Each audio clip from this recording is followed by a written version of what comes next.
2026 সালের বেতজার গাড়ি চালক পদের প্রশ্ন সমাধান এটা আপনারা কোনো ইউটিউব চ্যানেলেও পাবেন না আর কোনো বইতেও পাবেন না। সো শেষ পর্যন্ত এই ক্লাসটা দেখেন, তাহলে পুরো প্রশ্ন সম্পর্কে আপনারা ধারণা পেয়ে যাবেন। আর 2026 সালের গাড়ি চালক পদের যে পরীক্ষাগুলো হচ্ছে এগুলার সিলেবাস, প্রশ্ন প্যাটার্ন সম্পূর্ণ চেঞ্জ। নতুন সিলেবাস অনুযায়ী আপনারা প্রস্তুতি নিতে হবে। আগের সিলেবাস অনুযায়ী প্রস্তুতি নিলে কোনো কমন পাবেন না। আমাদের এই ড্রাইভার নিয়োগের এই টার্গেট সাজেশনটা 2026 সালের পরীক্ষার নতুন সিলেবাস অনুযায়ী তৈরি করা। এটা কিভাবে সংগ্রহ করবেন বিস্তারিত আমি বলতেছি, তার আগে আমরা ক্লাস শুরু করে দিই। এক কথায় প্রকাশ করুন, যিনি বক্তৃতায় বা বক্তৃতা দানে যিনি পটু তাকে বাগ্মী বলা হয়। যে বন হিংস্র জন্তুতে পরিপূর্ণ, শাপথ সংকুল, মৃতের মতো অবস্থা যার, মুমূর্ষু। এই যে মুমূর্ষু বানানটা এটা সঠিক বানানেও আসে। প্রথমটা রস্যকার, শেষেরটা রস্যকার, মাঝখানেরটা দীর্ঘকার, এটা মনে রাখবেন। এখানে যে এক কথায় প্রকাশ ছিল তিনটা, এই তিনটাই আলহামদুলিল্লাহ আমাদের টার্গেট সাজেশন থেকে কমন আসছে। আমাদের এই টার্গেট সাজেশনটা সরকারি যে কোনো মন্ত্রণালয়ের গাড়ি চালক বা ড্রাইভার পদের জন্য আপনারা পড়তে পারবেন। এই সাজেশনটা আপনারা কেন পড়বেন? প্রথম কথা হলো বিশ্লেষণ ধর্মী প্রস্তুতি নিতে পারবেন। এটা সরকারি বিভিন্ন মন্ত্রণালয়ে যে ড্রাইভারের পরীক্ষাগুলো হয়েছে সেই প্রশ্নের আলোকে এটা নিখুঁতভাবে অ্যানালাইসিস করে তৈরি করা হয়েছে। এখানে আপনারা বিগত বছরের প্রশ্ন সমাধান পাবেন। এই যে যেমন এইটা করতেছি এখন সমাধান, এই যে এটা এখানে আছে বাংলাদেশ জুডিশিয়াল সার্ভিস কমিশনের প্রশ্ন সমাধান। এরকম করে বিগত সালে যে পরীক্ষাগুলো হয়েছে সবগুলোর প্রশ্ন সমাধান পাবেন। এই সাজেশনটা যদি আপনারা কমপ্লিট করেন 80 থেকে 95% কোশ্চেন এখান থেকে কমন পাবেন আলহামদুলিল্লাহ। আমাদের এই টার্গেট সাজেশন ফলো করে বিভিন্ন মন্ত্রণালয়ে অনেকের গাড়ি চালক পদে চাকরি হয়েছে। এখানে আপনারা টেকনিক্যাল পার্টের গুরুত্বপূর্ণ প্রশ্ন উত্তরগুলো পেয়ে যাবেন। এই যে গাড়ি চালক পদের টেকনিক্যাল গুরুত্বপূর্ণ প্রশ্ন উত্তর, যন্ত্রাংশ, রাস্তার সিগন্যাল, ট্রাফিক আইন সব এখানে টেকনিক্যাল পার্টের ভিতরে পাবেন।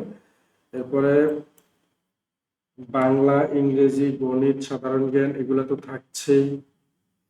এই যে বিষয়ভিত্তিক গণিত, সাধারণ জ্ঞান, বাংলা এগুলো সবগুলাই পাবেন। একবারে পাস করার জন্য আমাদের এই টার্গেট সাজেশনটা হবে আপনার ফুললি সহায়ক। এটার পিডিএফ কপি নিতে পারবেন 100 টাকা, আর প্রিন্টেড শিট হোম ডেলিভারি নিতে পারবেন 350 টাকা হোম ডেলিভারি। স্ক্রিনের উপরে দেখেন 3টা হোয়াটসঅ্যাপ নাম্বার দেওয়া আছে, যে কোনো একটাতে আপনারা যোগাযোগ করে এই সাজেশনটা পিডিএফ কপি অথবা প্রিন্ট কপি আপনারা সংগ্রহ করতে পারবেন। আজকের এই ক্লাসটা যারা ড্রাইভারের পরীক্ষা দিবেন তাদের জন্য মোস্ট ইম্পর্টেন্ট একটা ক্লাস। সন্ধি বিচ্ছেদ করতে হবে অহংকার, অহম হসন্ত যোগকার, অহংকার। বনস্পতি, বন যোগ পতি, বনস্পতি। ষোড়শ, ষট হসন্ত যোগ দশ, ষোড়শ। সন্ধি বিচ্ছেদ গুলো আলহামদুলিল্লাহ কমন ছিল। এখানে হসন্ত যেগুলাতে আছে এগুলাতে হসন্ত না দিলে কিন্তু নাম্বার পাবেন না। বাংলাদেশের অর্থনীতিতে ইপিজেড এর অবদান বিষয়ে একটা সংক্ষিপ্ত অনুচ্ছেদ লিখতে হবে। বাংলাদেশের অর্থনৈতিক উন্নয়ন রপ্তানি প্রক্রিয়াকরণ এলাকা বা সংক্ষেপে যেটাকে ইপিজেড বলা হয়, এটা অত্যন্ত গুরুত্বপূর্ণ ভূমিকা পালন করে আসছে। দেশের প্রত্যক্ষ বৈদেশিক বিনিয়োগ যেটাকে এফডিআই আকর্ষণ বলা হয়, রপ্তানি আয় বৃদ্ধি এবং ব্যাপক কর্মসংস্থান সৃষ্টির লক্ষ্যে ইপিজেড গুলো প্রতিষ্ঠা করা হয়। বিশেষ করে তৈরি পোশাক, জুতা, ইলেকট্রনিক্স সহ বিভিন্ন খাতে বৈচিত্র্যময় পণ্য এখান থেকে বিশ্ববাজারে রপ্তানি হয়, যা দেশের বৈদেশিক মুদ্রার রিজার্ভকে শক্তিশালী করে। এছাড়া লাখ লাখ বেকার যুবকের, বিশেষ করে নারীদের কর্মসংস্থানের মাধ্যমে এটি দারিদ্র্য বিমোচন ও সামাজিক উন্নয়নে বড় অবদান রাখছে। এক কথায় দেশের শিল্পায়ন ও টেকসই অর্থনৈতিক প্রবৃদ্ধির অন্যতম প্রধান চালিকা শক্তি হলো ইপিজেড। এখন প্রশ্ন হলো বাংলাদেশে কয়টা ইপিজেড আছে, এটা কারা কারা জানেন এই ভিডিওর কমেন্টে কমেন্ট করুন। এরপরে ছিল কারেক্ট স্পেলিং, মানে সঠিক বানান লিখতে হবে। এখানে লিখছে ব্যুরোক্রেসি, এটা ভুল। এটা সঠিক হলো বিউরিয়াক্রেসি, BUREAU CRACY, ডিউরিয়া ক্রেসি। ডায়রিয়া বানান DIA ডায়রিয়া। ডায়রিয়া আবার এভাবেও লেখা যায় DIA বেনিফিট বানান BENE ফিট বেনিফিট। ডায়ালগ শুদ্ধ বানান DIALOGUE ডায়ালগ। এগুলো আমাদের সাজেশনে দেওয়া আছে কারেক্ট স্পেলিং। তারপরে প্রেসিয়াস PRECIOUS প্রেসিয়াস। এরপরে আছে ট্রান্সলেশন। বাংলা দেওয়া ছিল, ইংরেজি করতে হবে। আমি একজন চালক, এটা ভাইভাতেও জিজ্ঞেস করে। আই অ্যাম এ ড্রাইভার, তারা স্কুলে যায়। They go to school. তুমি কি আমাকে চেনো? Do you know me? তুমি আসলে আমি যাব।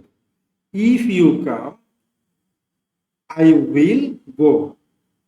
সততাই সর্বোৎকৃষ্ট কথা। Honesty is the best policy.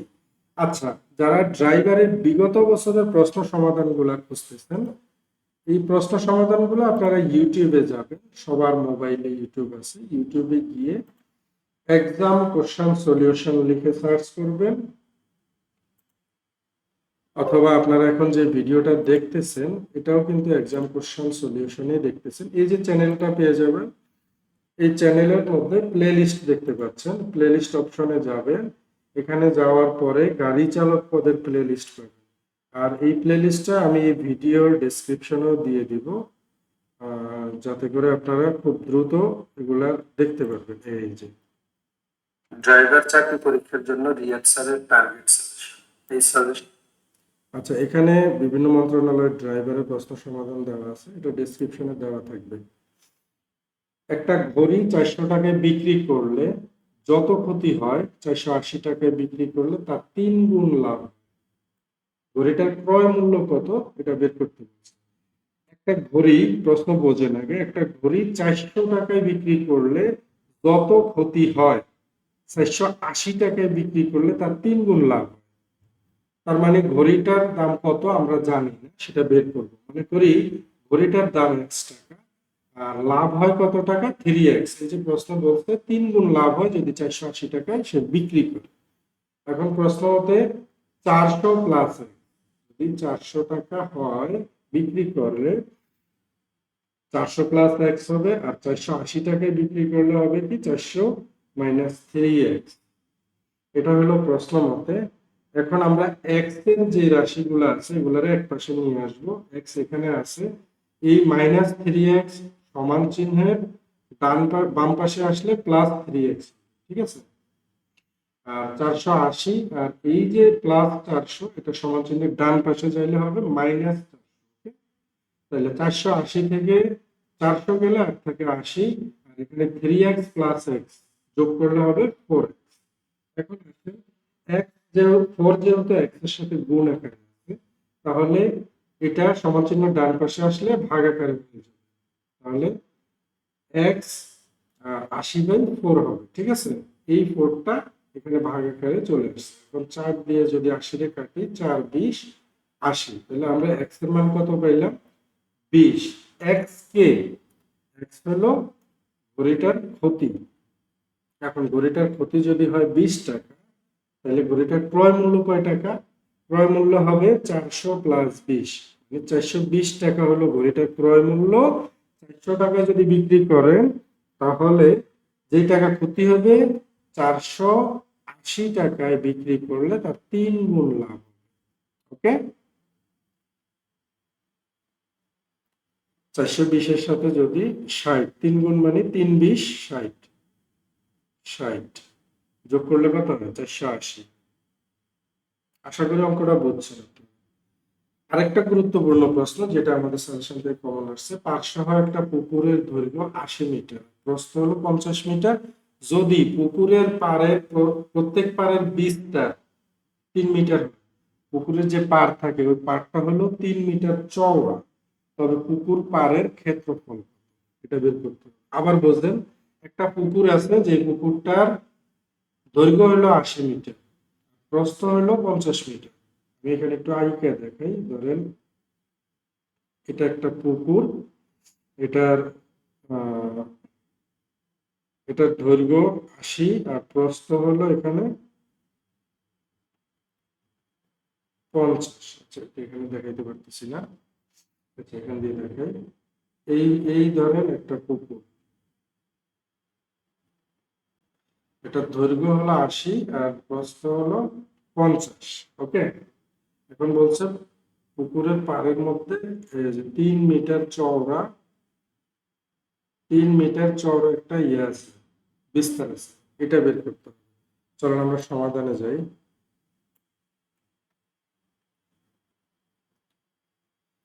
দেওয়া আছে দৈর্ঘ্য ৮০ মিটার আর প্রস্থ হলো ৫০ মিটার। তাহলে পার বাদ দিয়া পুকুরের দৈর্ঘ্য কতটুকু সেটা বের করব। পার হইলো কত? ৮০। আর এটা বাদ দিতে হবে, বিস্তার হলো ৩। তাহলে দৈর্ঘ্য যদি এই পাশেও যদি ৩ হয়, তাহলে দৈর্ঘ্য তো এই পাশেও ৩ হবে, সেম না? তাহলে দুই পাশের গুণ হবে, ৩ দুগুণে ৬। দুই পাশেই যেহেতু দৈর্ঘ্য আছে, ৩ দুগুণে ৬, ৮০ থেকে ৬ বিয়োগ হলে ৭৪ মিটার। আবার পার বাদে পুকুরের সেম ভাবে প্রস্থটাও বের করব। ৫০ থেকে ওই সেম ৩ দুগুণে ৬, ৫০ থেকে ৬ গেলে ৮ থেকে ৪৪। এখন পার সহ পুকুরের ক্ষেত্রফল কতটুকু? এই যে ৮০ মিটার আর হলো ৫০ মিটার, এটা গুণ করব। ৫ ৮ ৪০, ৪,০০০ বর্গ মিটার। এটা হলো পার সহ পুকুরের দৈর্ঘ্য। এখন আবার আমরা পার বাদ দিয়া পুকুরের ক্ষেত্রফলটা বের করব। পার বাদ দিয়া ক্ষেত্রফল হলো কত?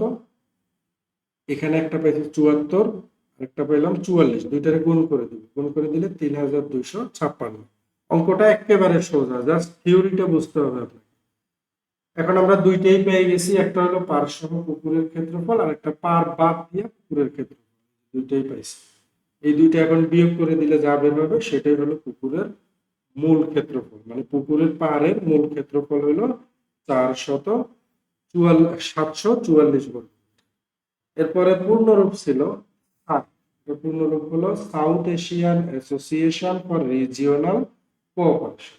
এগুলা খাতায় লিখতে হবে, নাহলে এভাবে মনে থাকবে না। মুখস্থ করে খাতায় লিখে ফেলবেন।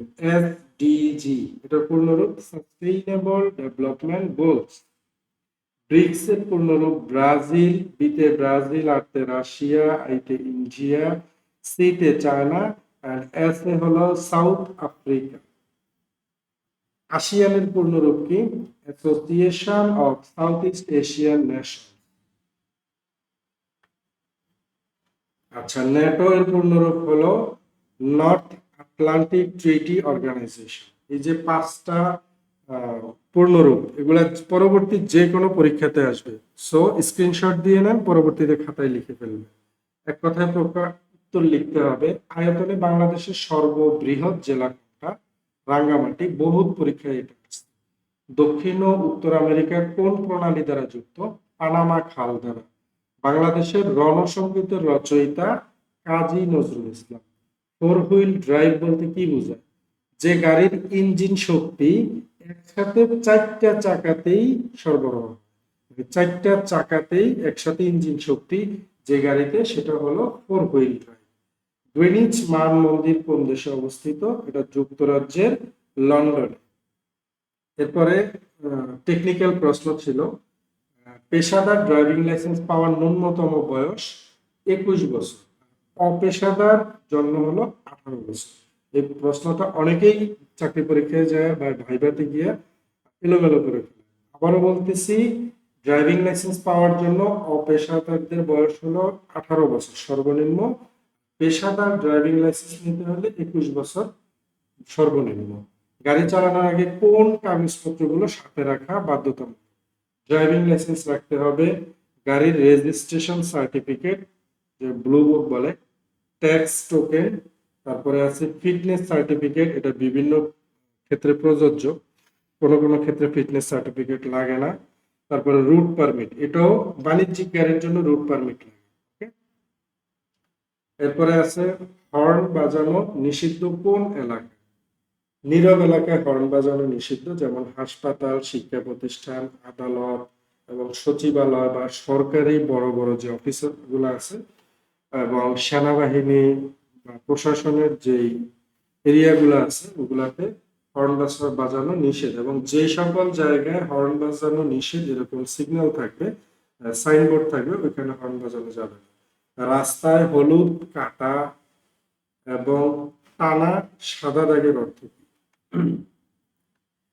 হলুদ কাটা কাটা যদি থাকে তাহলে সাবধানে লেন পরিবর্তন বা ওভারটেক করা যাবে। আর যদি সাদা দাগ থাকে টানা, তাহলে লেন পরিবর্তন বা ওভারটেকিং করা সম্পূর্ণ নিষেধ। এই বিষয়ে বিস্তারিত এখানে ভিডিওতে আরো দেখাচ্ছি। এই যে দেখেন, এটা দেখছেন, এটা হলো সাদা, প্রথম ছবিটা খেয়াল করে, এটা হলো সাদা দাগ, অতিক্রম করা সম্পূর্ণ নিষেধ। এক লেন থেকে আরেক লেনে যাইতে পারবে এরকম সোজা থাকে।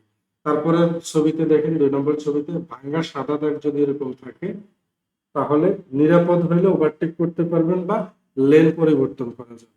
এরপরে আসেন, এখানে এগুলো একটু এডিট করে দেখাইতে পারলে মনে হয় ভালো হইতো।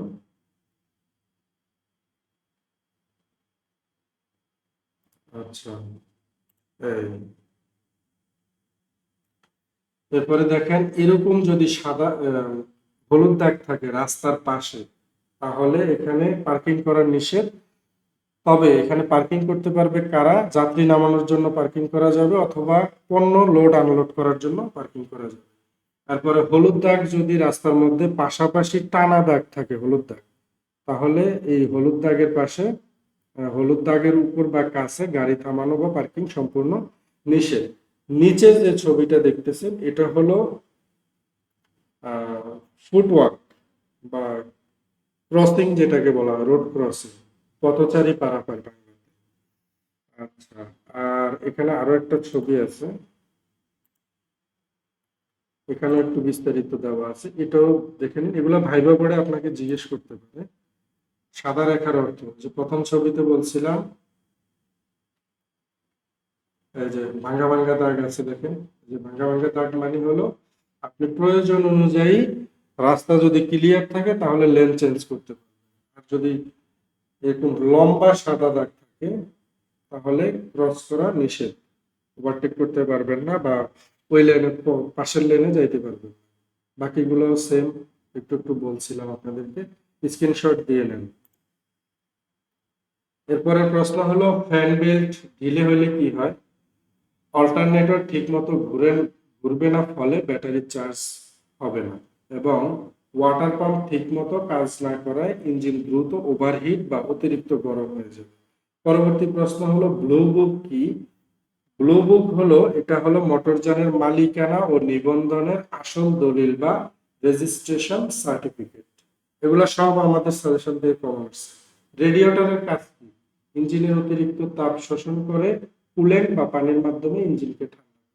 টায়ারের প্রেসার যদি কম হয় তাহলে কি ধরনের সমস্যা হয়?